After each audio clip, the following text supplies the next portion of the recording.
Hey guys, it's B Wiley. Hope you're having a good week. So, we're going to go ahead and dive into some more Ask B Wiley questions. I'm doing a bunch of Ask B Wileys because I have a lot of questions from you all. So, if you all want to ask me a question, you can do so in the comments.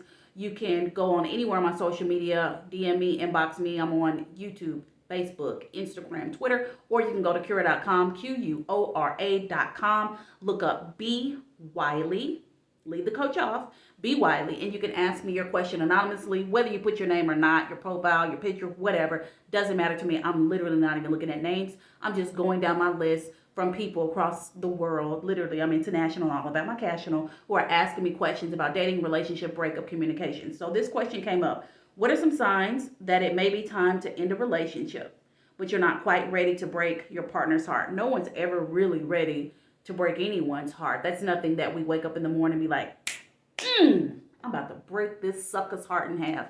Of course not. And if we did, then there's something clearly wrong. Clearly wrong with you.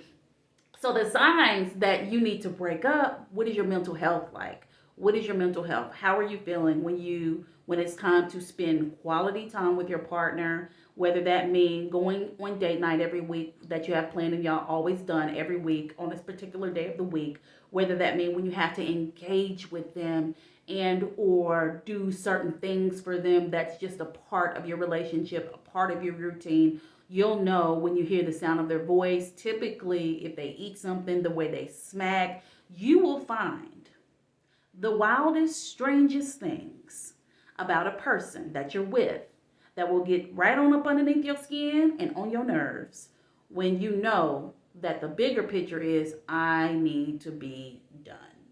You'll know that. And I know you're like, why would them eating, chewing gum, the way they walk, the way they comb their hair, the way they put their makeup on, the way they put their pants in the morning, why would that get on my nerves? It will, because the light has been shined down on them. Specifically, when you're in a situation, and let's just say it's not going anywhere fast. You know for certain their beliefs don't align with yours. Where they want to go in life ain't aligning with where you going. And just how they carry themselves, their lifestyle, it ain't jiving. You tried to work with it, you thought it would work, now it's literally not going to work. So at this point, you may try to adjust. And a lot of us, when we know it's not jiving, we'll try to adjust. And we'll try to change who we are naturally to low key cater to them and adjust. They're just doing them, and there ain't nothing wrong with that. However, what they're doing by doing them ain't jiving with you. So you're trying to make all these adjustments, and the adjustments only work for so long, if at all. So now it's like you don't want to break up with them, so then you try to get them to break up with you, and typically that doesn't work. It just doesn't work. Typically they come on stronger and love you harder. So when you know in your gut, it's all about that gut feeling, right? Whether you're a guy or a girl, female intuition, whether you're a guy, it's that little small voice, that feeling in your stomach that you just know it's time to go. And when you get these signs, you have to address them because everything isn't about a breakup. This could be signs they've been doing something for so long and you keep addressing it, even though I told y'all, address something once, watch and see if that person adjusts. If they don't, then act accordingly. I'm not telling you to just, if they do something, get out the relationship because that's silly. However, as grown folks have brains in their heads and emotional intelligence, you want to just think about whatever it is that's not working for you in that relationship and think about, will I be able to handle this, receive this, and be okay with this for another 50 years? Think about it on that scale, and that'll give you your answer right there. And the more you prolong the breakup, the harder that breakup gonna be. Because some people will know 6 months in, like, this ain't gonna work. It'll be like June. And they'll know, I'm so done with this person. I've got to get out. But they're so into me. They love me. They're in love. I done met their whole family. We just adopted a dog together. I can't do it. You feel guilty. And here comes Christmas. Now it's been building. The signs are there. It's just building. It's just building. And now you're up right here. It's over your head. And now you're ready to implode. Now you're becoming distant. Now you're lashing out. Now you got an attitude, you're snappy, you ain't really wanting to talk. You got an excuse for why you really can't be around. And now that person is clueless. They don't know what's going on. Had you broke up with them 6 months prior, then you wouldn't even be in this space. Both of you could potentially be in better, healthier relationships that you want to be in. So don't go that route. And if the signs are there, address the signs. If they're fixable, fix them. If they're not, go ahead and break up. We all have things that may break our heart or could potentially break our heart. But the main thing I want you to do is think about if it were you in this situation. Think about if it were you, the person felt like you felt, but it's you. Would you want them to go ahead and break your heart right now, or wait 6 months, a year, 2 years, 5 years, and break your heart then? Which is better? Neither. However, what's the best case scenario using what you got? Doing it right now. So there's your answer to that question. Now the next one is from, now they're not even putting who it's from. They used to on here, I don't know why they're not doing that on here. I used to know if it's a guy or girl. That's all I really wanted to know. But on here it says, what does my guy mean when he says he needs some time? And I'm reading off Cura, Quora.com. Look me up, B Wiley, Cura.com. What does a guy mean when he says he needs some time? It means you need to give him some space. It means do not call, do not text, don't show up at the house, don't send no flowers, don't send no cigars, no cacti, don't call his job, don't call his mama, don't call his kids. Get off of social media. That's what it means. Because I'm telling you, when a dude is telling you up front he needs some time, give him all the time in the world. And even if you live together, when he says that, you need to say, okay, what does that mean? What does that look like for you? Because if you live together, that's going to be challenging. It's challenging anyway. But let's just say you live together and he says he needs some time. Then you just give him all the time and space he needs. Don't pry, don't probe, don't pick. Don't try to force him to get anything out of him if he's not comfortable with just talking. Some people just need some time away to just think. And just because he needs time doesn't mean he needs time with someone else or anything like that. So in the meantime, what you do is you continue to live your best life. You don't stop your life. You don't get angry. You don't get upset. You don't have a fit. You do not go on social media. You just continue on to get along like you've been doing. And when the time is right, he will come around and he will talk and he will express himself. And if that time doesn't come, then hey, then we sure enough got to take some time out to talk about where do we go from here?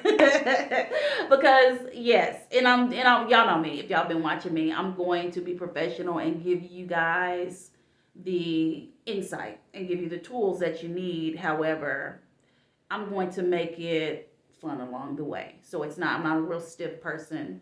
I know a lot of people that are, I'm not a therapist, but a lot of people that are therapists, counselors, relationship coaches, life coaches, or anyone that's in that area of expertise in or field can be really buttoned up and not so much adding their personality, I guess, to the profession. But with me, you're going to get personality and profession. So let me be clear on that if you're a new subscriber, because I've been getting a ton of new subscribers lately. Thank you for watching. Thank you for subscribing. So that's how that question goes. All right, let me go to another one. Let me see if I can do one more. We're at 9 minutes. Let me see if I can do another one. Oh, listen to this. In a long distance relationship, why does my girlfriend always tell me she has to call me back when I call? Because she ain't your girlfriend. She's clearly someone else's girlfriend. So if you're in a long distance relationship, y'all know I have a ton of videos about long distance relationship, how challenging it is. It can be challenging to be in a localized relationship. And now you're talking about every time you reach out and touch her, literally through the phone, she got to call you back. Like, what is happening? What is she doing? If it were me, because you're asking me, you want to say, hey, when she got to go, before you go, why is it every time I call you, you got to get off the phone? And I'm not knowing if she calling back.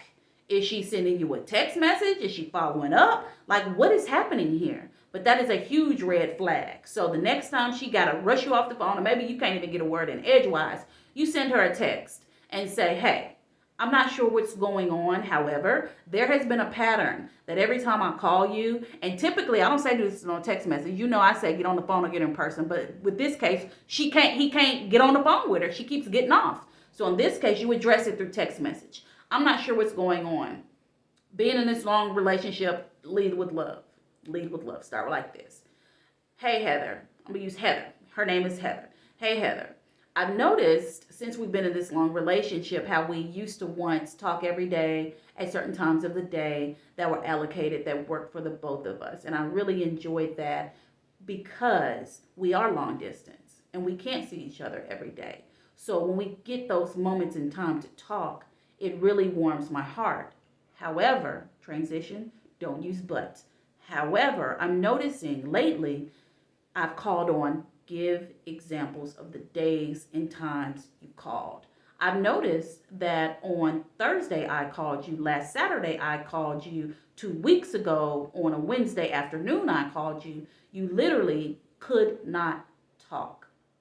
Now I understand you could be at work, things come up with family, anything of that nature. I understand that. However, I'm just wanting to know, has something changed with your schedule? Has something changed? Is there something going on that I don't know about? Maybe with your family or an issue that you're having that I'm unaware of? What exactly is going on? Question mark. When you do it that way, you're not accusing her of being out here in these streets. You're not accusing her of doing something shady. You're not making any like ridiculous accusations about anything. You're addressing and you're asking directly what is going on. And that's how you do that. Because if you don't do it that way, then you're going to drive yourself crazy because you're creating these fictitious stories in your mind.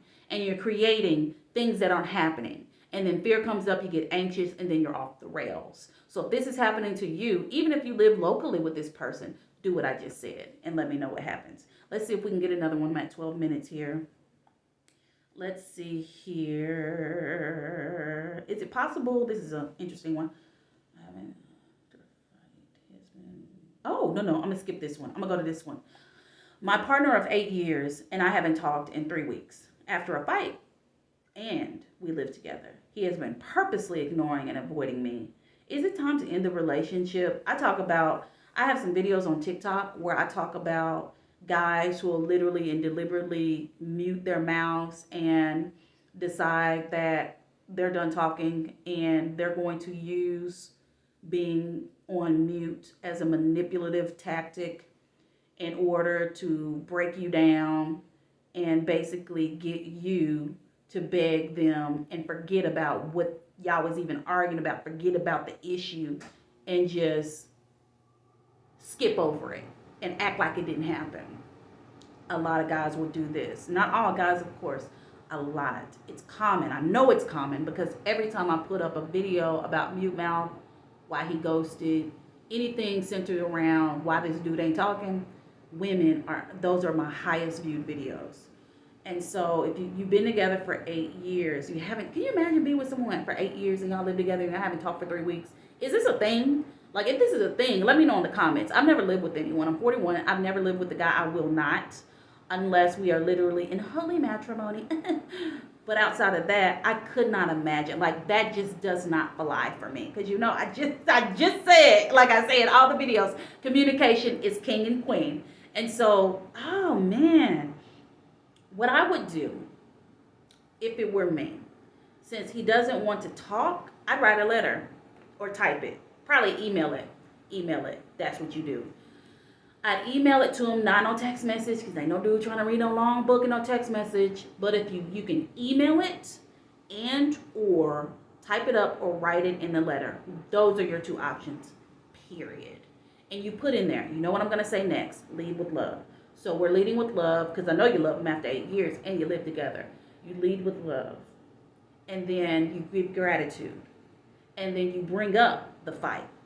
What is the fight? What is the root of it? And in this letter, you're not accusing. You're not leading with emotion. In the letter, the emotions are removed. I know you're emotional. It's been 3 weeks, 8 years. But you're focusing solely on the facts. So what do we have in the letter? We lead with love. Write it down. We're leading with love. We're leaving the emotion behind. We're expressing gratitude. We're focusing on the fact of the fight. This is why the fight happens, in your opinion. This is why it happens, and you put factual examples behind it. If you need to own something in the fight, own it. Take ownership and accountability. And then the point in the letter is to find out why that person, your man, has refused to not talk to you. This is how, when you avoid conversations with me, this is how I feel. In turn, when you avoid me, I feel like I'm abandoned in the relationship. When you go out of your way to mute your mouth versus engage with me when we're in the same bed, in the same room, I feel alone. When I tell you goodbye in the morning, have a good day, and you don't acknowledge it, you don't look my way, you just walk out the door and close the door, it makes me feel like I'm the problem.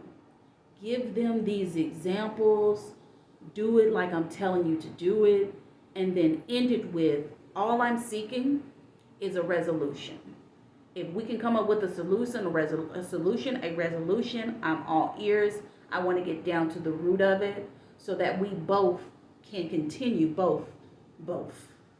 Side note, TH does not exist in my vernacular, and I'm hoping vernacular is, I'm gonna look it up. I don't know if I'm using that right, but if you hear me say both, it's going to end in an F, because I've tried to say both. It is just humanly impossible for me. Okay, got it? Both. So anyway, the end of the letter, the resolution is, the key is, all you want is to resolve this issue, come up with a resolution and a solution between the both of you guys so that you can go on and live happily ever after. And he can let you know either way, because you want to be in the relationship and continue to be in a relationship. However, you will not if he continues to deliberately ignore you. .com. Because I get it. He's not talking to you. That's not a right way to handle anything. Not talking. It's rude. It's disrespectful. That's my opinion. However, though you may be sad and hurt, and this is hurting you and making you feel a certain way, that don't mean that you got to take this. That don't mean you got to take him and put up with him deliberately not talking to you. That don't mean you got to feel less than, in that you're not good enough. Absolutely not. Be clear on that. So you put all that stuff in that letter, and if he responds, which I hope he does, you have the conversation, you sit down and you talk it out. Ain't no more fighting. You're calm. You listen. He listen. You talk. He talk. Hug. Work it out. However, if it doesn't go that way, then you have to act accordingly. I can't tell you to leave that person after 8 years and he won't talk to you for 3 weeks and he's still being combative. Nope, I can't tell you to do that at all. What I can tell you is to go with your gut. So whatever your gut is telling you, you go on with that and you make sure you listen and you don't ignore. All right? Okay, so that's the end of that one. Happy week. I'm feeling good today. How are you? Hope you're well. If you're still here, thank you for watching. Hope you're subscribed. Like this video if you like it. Follow me Instagram, YouTube, Facebook, Twitter, TikTok, or all your friends. Coach B. Wiley. You want to ask me a question? Put it in the comments. DM me, inbox me, goandcura.com, QURA.com. B. Wiley on there. Just B. Wiley. And ask me your question, and I would love to answer it. Outside of that, guys, talk to you later.